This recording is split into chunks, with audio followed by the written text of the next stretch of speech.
Hey hello guys, welcome back to my YouTube channel. അപ്പോൾ ഇന്ന് നമ്മളൊരു പൈനാപ്പിൾ അച്ചാറാണ് ഇടാൻ പോകുന്നത്. ഇതെൻ്റെ ഉമ്മച്ചിയുടെ ഉമ്മയുടെ സ്പെഷ്യൽ പൈനാപ്പിൾ അച്ചാറാണ്. അപ്പോൾ നേരെ നമുക്ക് വീഡിയോയിലേക്ക് പോകാം. ആദ്യം തന്നെ ഒരു ചട്ടി എടുത്ത് അതിനകത്തേക്ക് കുറച്ച് നല്ലെണ്ണ ഒഴിച്ച് അതിനകത്തേക്ക് കടുകിട്ട് നല്ലപോലെ പൊട്ടിച്ചെടുക്കുക. ആ കടുകിനകത്തേക്ക് നമുക്ക് ഇഞ്ചി ചതച്ചത് ആദ്യം ഇടാം. കുറച്ച് ഇഞ്ചി മതി, ഒരു ഇച്ചിരി, നമുക്ക് ഒരു കൈയളവ് ഉണ്ടാവുമല്ലോ, അങ്ങനെ ഇഞ്ചി ഇട്ടിട്ട് നല്ലതുപോലെ ഇങ്ങനെ ഒന്ന് വറുത്തെടുക്കാം. അത് കഴിഞ്ഞിട്ട് വറുത്ത് വരണ്ട, കുറച്ചൊന്ന് ജസ്റ്റ് ഒന്ന് മൂപ്പിച്ചാൽ മതി. അപ്പോഴത്തേക്കും പച്ചമുളക് ഇടാം. ഇത് ഓരോന്നിട്ടതിന് ശേഷം നല്ലപോലെ ഇളക്കി കൊടുക്കുക, കാരണം അടി പിടിക്കാൻ നല്ല ചാൻസ് ഉണ്ട്. അതിനുശേഷം നമ്മൾ പച്ചമുളക് ഇട്ട് കഴിഞ്ഞിട്ട് നമ്മൾ വെളുത്തുള്ളിയും കൂടി ഇട്ട് നല്ലപോലെ ഇങ്ങനെ ഇളക്കി കൊടുക്കുക.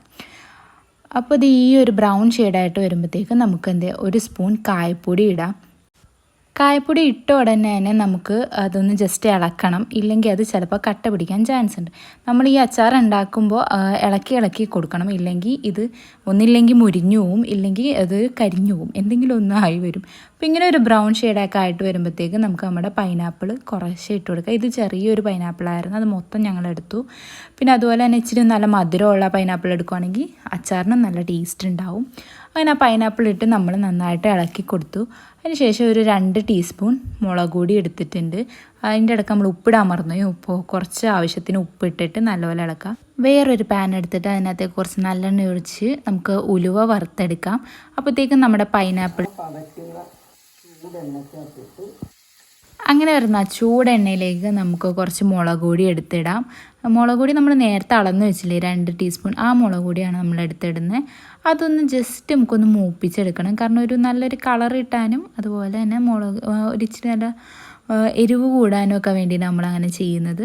അതിനുശേഷം നമുക്ക് ആ പൈനാപ്പിളും ഈ നമ്മുടെ മൂപ്പിച്ച ഈ മുളക് പൊടിയും കൂടി നമുക്ക് മിക്സ് ചെയ്യാം. നല്ലതുപോലെ മിക്സ് ചെയ്യണം.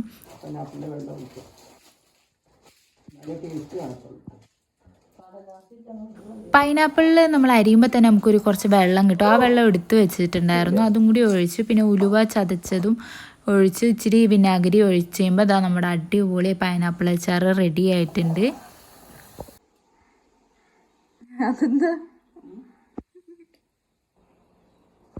ഉമ്മച്ചിയുടെ ഉമ്മ ടേസ്റ്റ് ചെയ്യുന്നത് കണ്ടപ്പോഴത്തേക്കും എനിക്കും അച്ചാർ ടേസ്റ്റ് ചെയ്യാൻ തോന്നി. അപ്പം ഞാൻ ചോദിച്ചു എനിക്ക് ഇച്ചിരി തരുമോ എന്ന് ചോദിച്ച് കയ്യിലേക്ക് വെച്ചപ്പോൾ തന്നെ നല്ല ചൂട് പൈനാപ്പിൾ അച്ചാറായതുകൊണ്ട് കൈ അങ്ങോട്ട് പൊള്ളിക്കിട്ടി.